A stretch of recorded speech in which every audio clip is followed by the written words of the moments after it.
Hi, I'm Doug Ross, editorial page editor at the Times.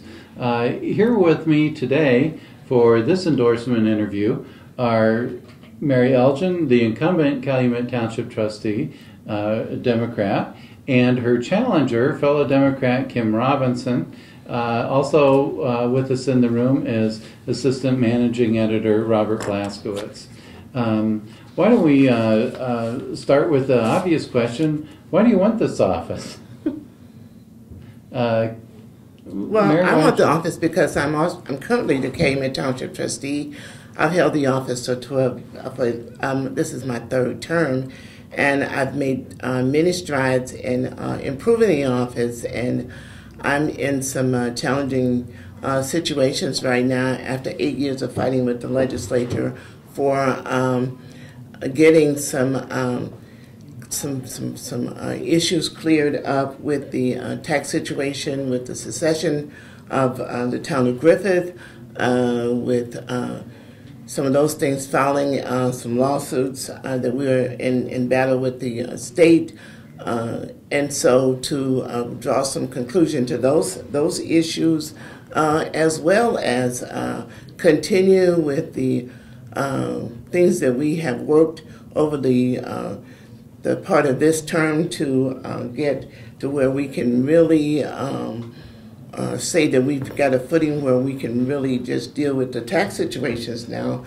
I'd like to continue that, and I'd like to be the person who takes us through this crisis of the taxes and things. I think I have the experience, the ability to take us through that, where we are all dealing with those situations of low revenue for the township, and I think I have the capability and experience to do that, and to make sure that our residents come out without a lot of wounds and suffering from that. I'd like to be the township trustee that takes us to that, through that.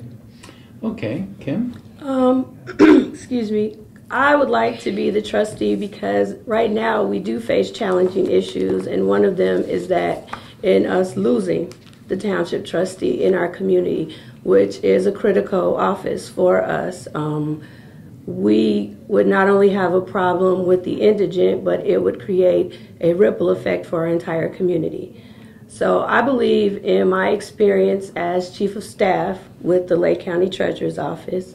Currently, I understand the goals that need to be set in order for us to use what we have to work more with less.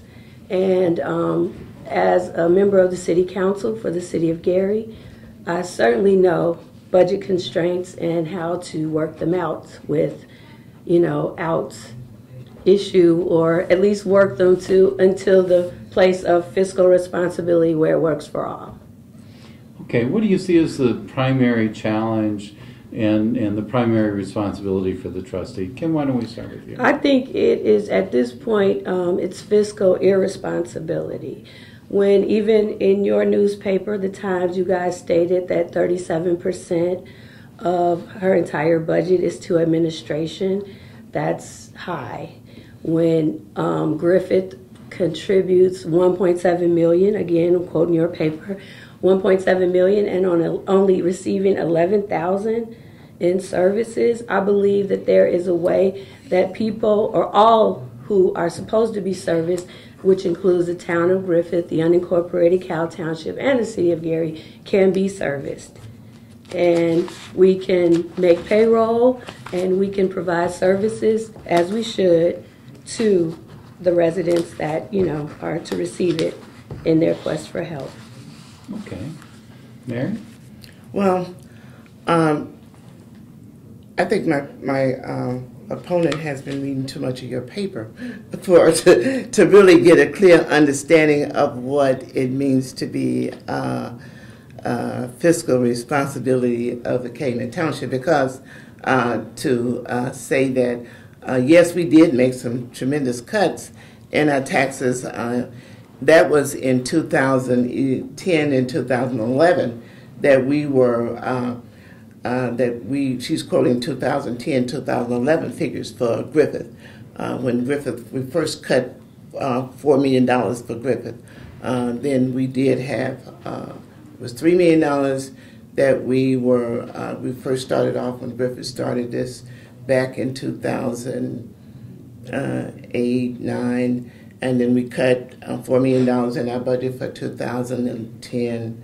Then they enjoyed a 27% tax cut that gave about $1.7 million, where there was a $1.7 million in taxes, and then in 2012 we cut our taxes by another $4 million, where they enjoyed another reduction. And then when we did our budget in 2013 for the 2014, I'd say that Griffith has a tax cut and their taxes of about $1 million now with the tax cuts that we've enjoyed. So, and when you look at, we've gone through this discussion about a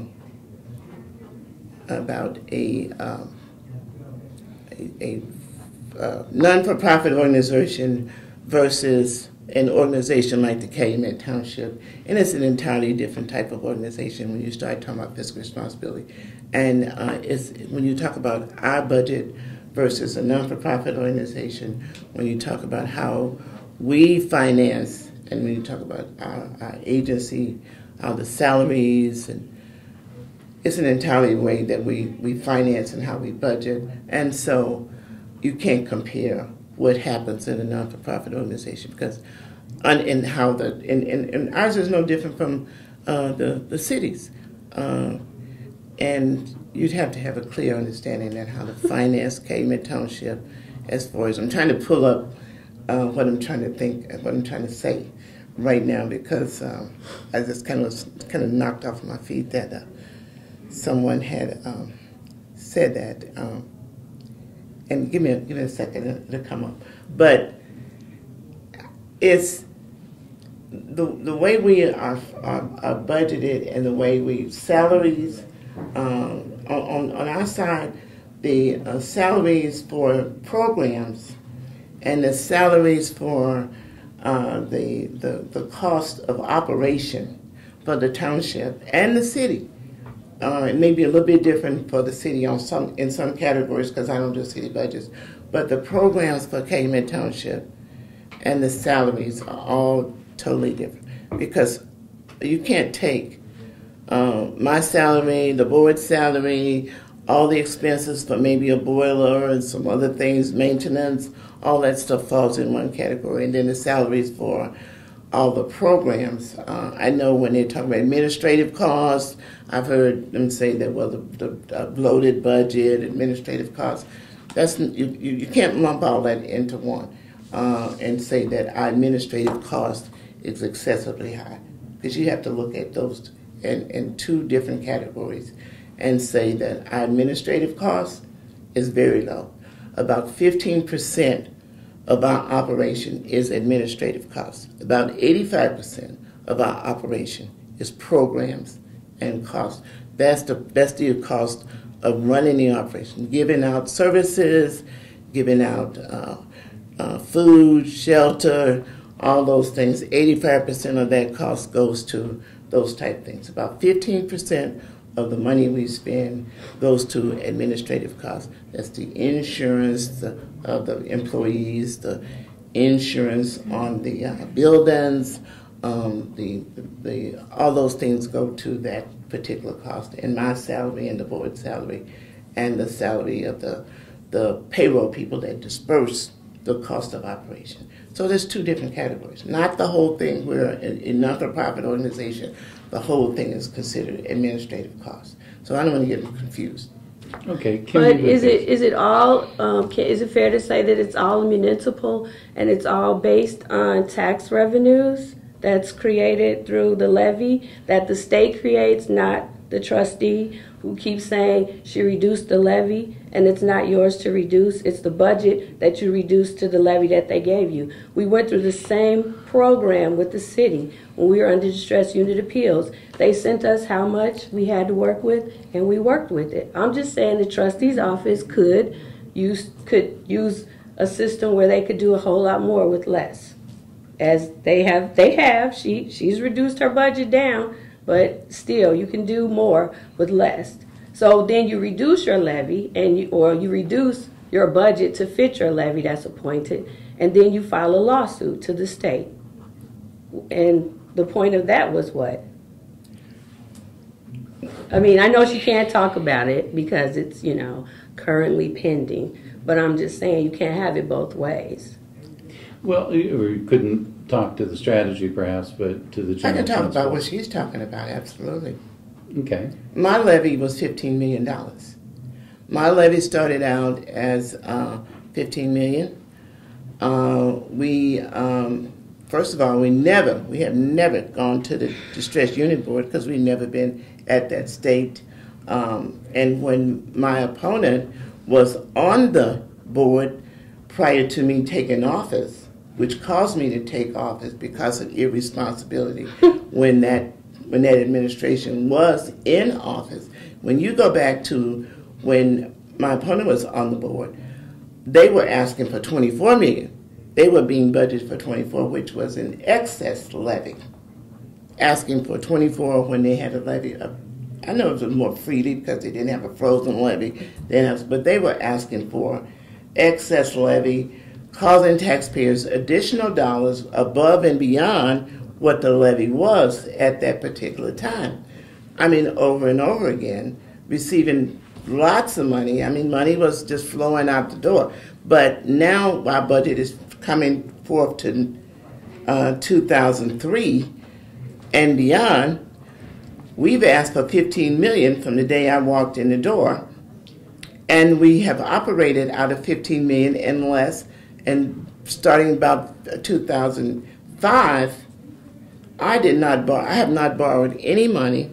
Once I caught up and straightened out the things that I experienced from the Allen administration, I never borrowed another dime. Once I straightened out the debts, caught up with the money from the Allen administration, I have not borrowed from the Indiana Bond Bank. I have had to borrow and tax anticipation warrants, but borrowing money, putting taxpayers in additional debt, borrowing money, and having to pay interest on loans, I have not borrowed one dime. We have operated out of the money that we have received. And remind you, we went through the tax situation where we did not receive any money because we were under lawsuit under the Book of Bloomberg lawsuit with U.S. Steel and did not receive any funds for 2003, 4, and some parts of 5.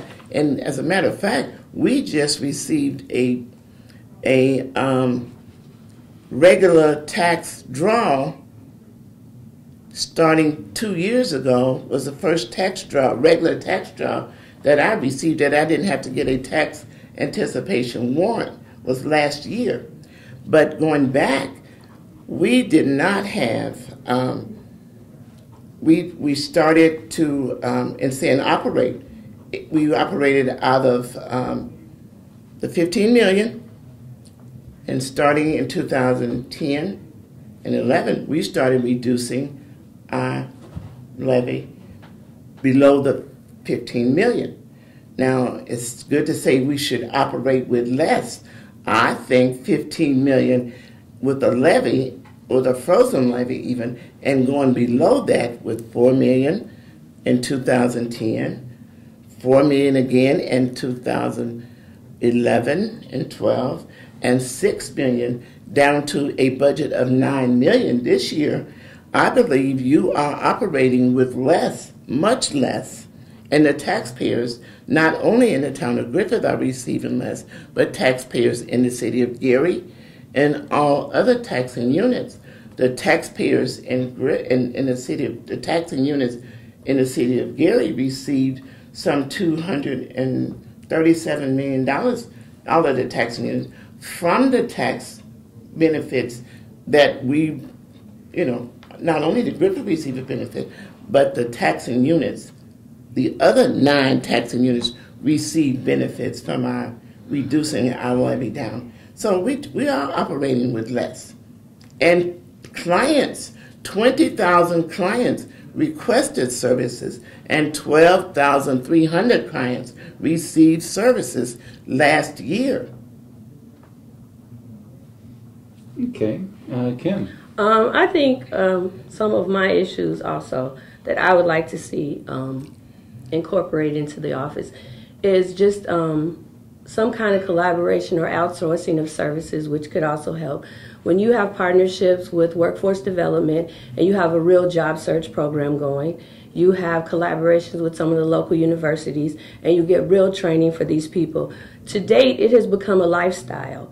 Emergency services and just temporary help is what the township was really created for.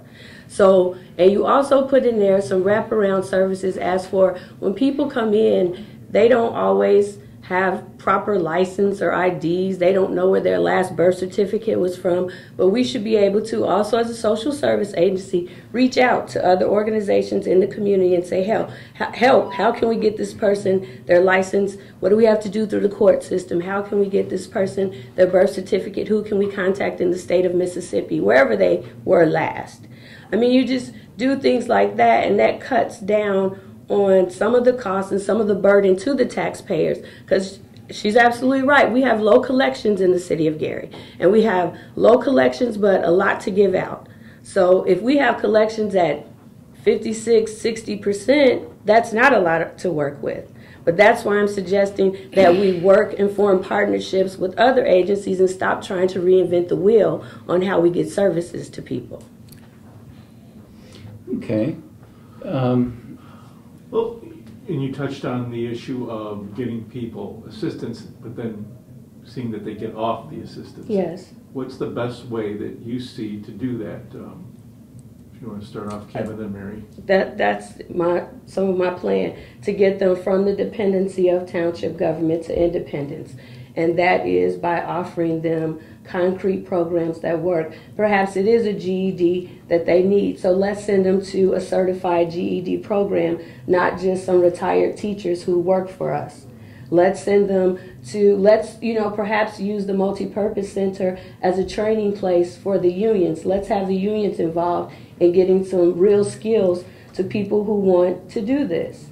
Just, a continuum of care through other agencies that are already doing these things throughout the community. Well, that's great, because we do partner with Indiana University, we partner with Ivy Tech, we have the CNA programs that come through the nursing program at Ivy Tech.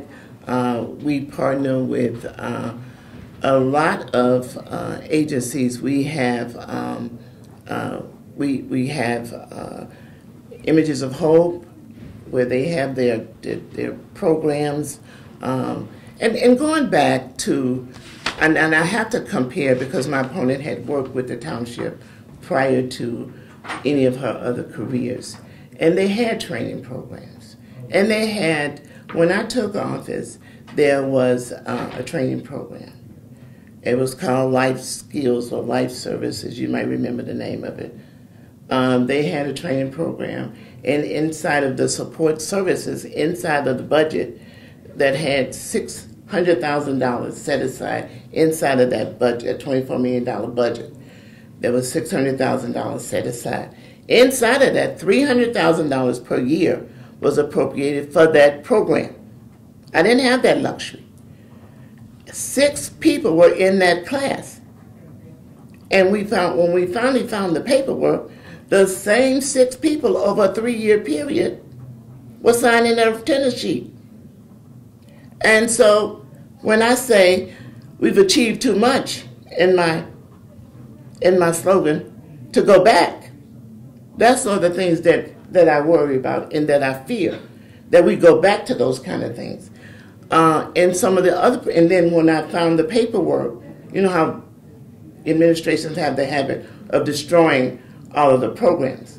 And then when I found the paperwork for the job training program, there was a job search program, and there was a job search works program. 2 programs that had 40 people in this program with a deputy and 40 people in this program with a deputy. I mean, we had 230 employees. Not to say that we couldn't find some of the employees who were working.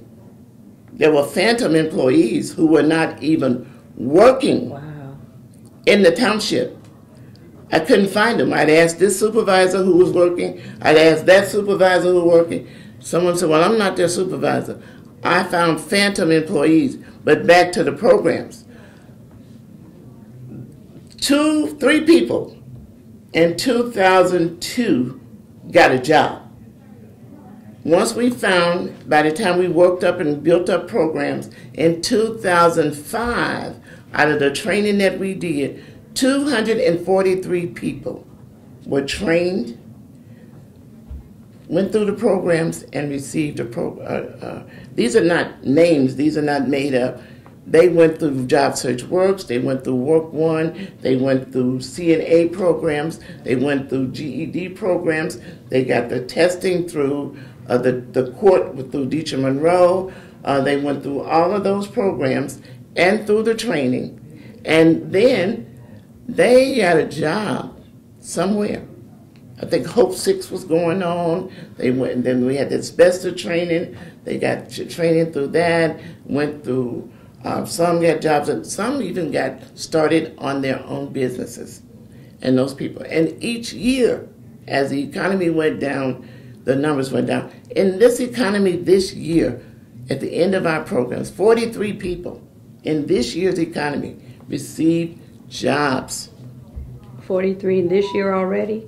No, not this year, already. Okay. At the end of 2013, 43 people were placed on jobs. You can go right over there. I can tell you where 2 of them are working even today. Right over there in the mall, they're working as cosmetologists at on 41st and off of Cleveland at the cosmetology shop right there. So when you talk about programs and you're talking about excess spending and excess greed and all those things, those were the things that motivated me to want to be Calumet Township Trustee at the time, because the client was not considered. The conditions of the buildings, the conditions that the clients were working on, the conditions that the employees are working on, the 2% club, all those things were things that motivated me. And my opponent was there. I know she's eager to get back. Right, no. And start those things. And she's talking about programs and things that she's instituting. Obviously, she has not, as a council person, even, she has not taken an interest in Calumet Township, because my constituents are her constituents. Right.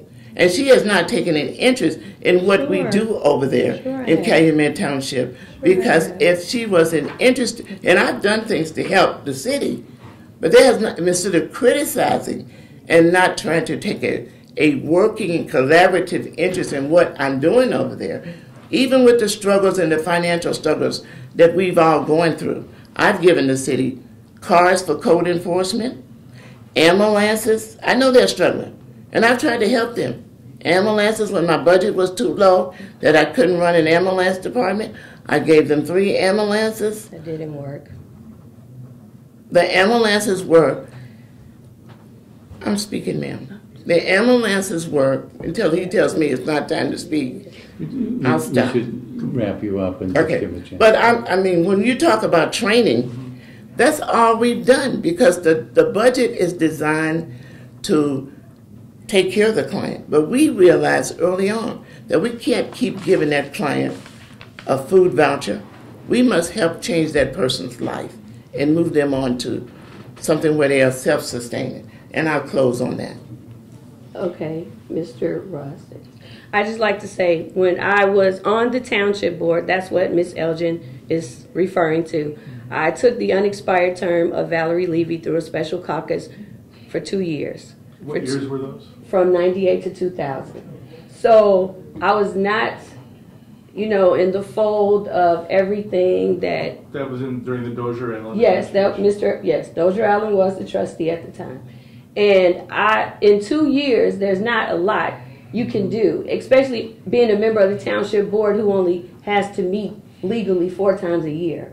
So I was not a part of the everyday operations that, she's trying to infer that I was there and I knew all of the things that were going on, because I had another job. So That was my point. And she speaks of phantom employees. I just like to ask, is there an employee that was on sick leave and able to work from home that works for you, Ms. Elgin, for 8 months?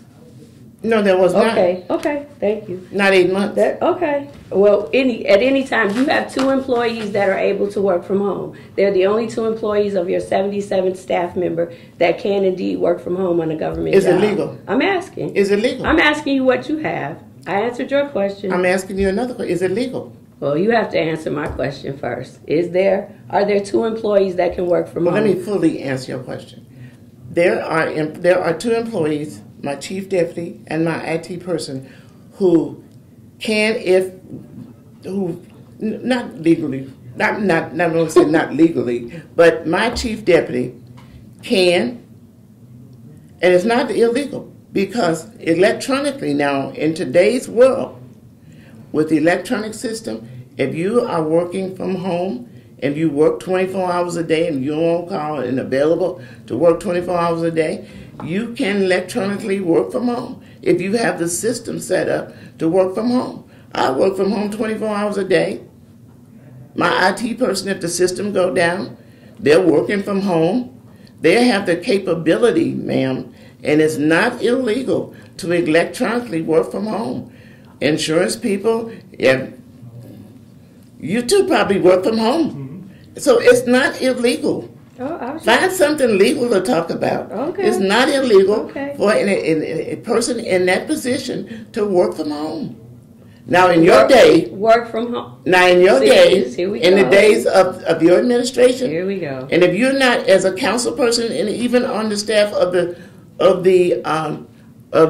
treasurer, if you're not electronically connected where you can work from home and you stay home, then you are not legally working from home. I don't have any of the records from the Lake County treasurers at my But house. then don't fault us. I'm just saying. That we I are- don't, and I wouldn't want them. But That we I don't. are totally automated.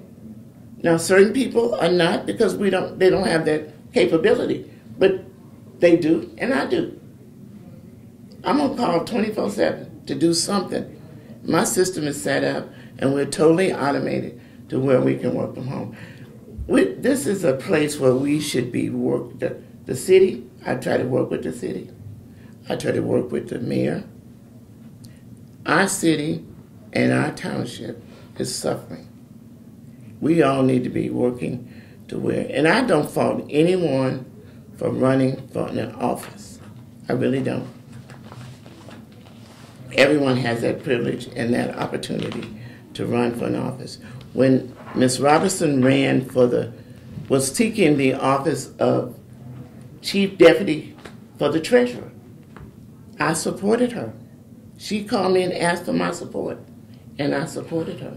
There was a movement to have her to be the chief deputy for Mr. Patalis. And you know you called me. I don't remember that at all, Mary. I don't remember that at all. Mr. Ron and Madlock. Well, maybe Mr. Madlock called you, and I did not have to seek the office. I was appointed to the office, so I did not have to seek the office. What I said, the appointment for chief deputy. You said when you were seeking the office. The appointment for chief deputy for the office of the Patalis. I supported her. 3 months in, she said she couldn't handle the job. No, Mary, please. 3 months. And they demoted her down to clerk. Oh my God, I am not demoted. Will you stop saying that? I am in the Gary office because I am in the Gary office, I'm in the Hammond office, I'm in the Crown Point office any you the day. chief deputy? Yes, I am. You're not. They told me I became the chief of staff when I took Not my chief of job. staff, I chief am deputy. chief of staff. I will show you a card, Mary. I took the chief of staff job because when I became the council person, they said it would be 2 lucrative positions. So John just changed my titles. I did not lose any authority, Doug. So I wish you would stop saying that. I can put anywhere. You can call John Patalis right now, ask him what my job title is, and he'll tell you. What are you talking about? We were, I think before we headed down this path, we were talking about the city's relationship with the township, and you were... We thank Miss Elgin. She did. She gave us 3 ambulances that we were grateful for. She gave us cars that our code enforcement, so we are thankful for that. She had nothing else to do with them, so we're thankful for that. Oh, great. Are we housing some of your fire ambulance people Yeah, now? you do. You do. Thank Is there you. heat in the 5th District Fire Station now? In your district, is there heat in the fire station? It's been heated in there.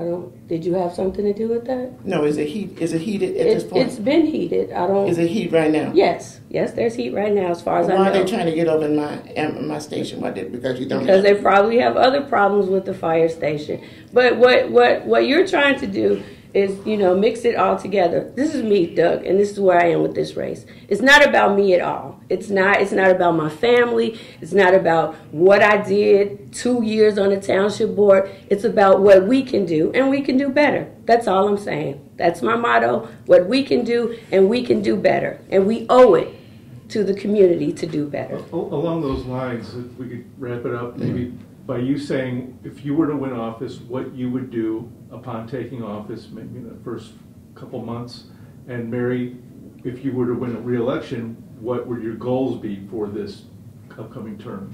My goals would be initially to have a forensic audit and just work with the state as best I can.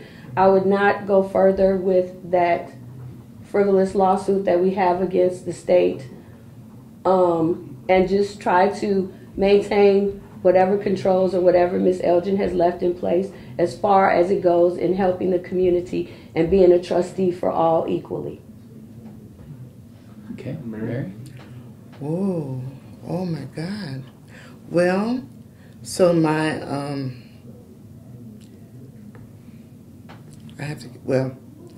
my opponent believes, and I then, well, just briefly, what would your goals be? My goals are to make sure that we don't, my goals are to pursue the lawsuit so that we don't get caught with excessive and increase in taxes, that we don't lose another part of our township, that we will have excess and increase in taxes. Losing Griffith is an increase in taxes and an extra tax burden on the residents that would be left. That means the unincorporated Cal Township and the residents of Calumet Township. That would be an excessive tax burden. The lawsuit is not a frivolous lawsuit because that means that there's special legislation out there that says Griffith can be treated differently than the other 1,006 residents in townships in the state of Indiana. But other than that, I will continue, because of these tight budgets, these tight economic situations, to try to service the people in Calumet Township. I think we're doing a great job. We're doing an excellent job of moving our clients from the situation. We will try to do more to fight the poverty situation that's going on in our community. Right here in the Times, Doug, you said it. Poverty in the city of Gary is 1 out of 3. We have a big poverty problem going on in our city. We have a fight to fight poverty. I will fight toward jobs. Only thing that's going to cure poverty in our community is jobs. My fight now is focused on jobs. And the only way we're going to fight poverty in our community is to focus on jobs. I will spend the rest of my term here, the rest of this year, and the rest of my term, the next 4 years after my victory, is fighting for jobs. And I ask the Times to join me in helping get jobs in my community. Okay, well, I'm afraid that's all the time we have with Kim Robinson and Mary Elgin, Robert Blaskowitz. I'm Doug Ross. Thank you for viewing.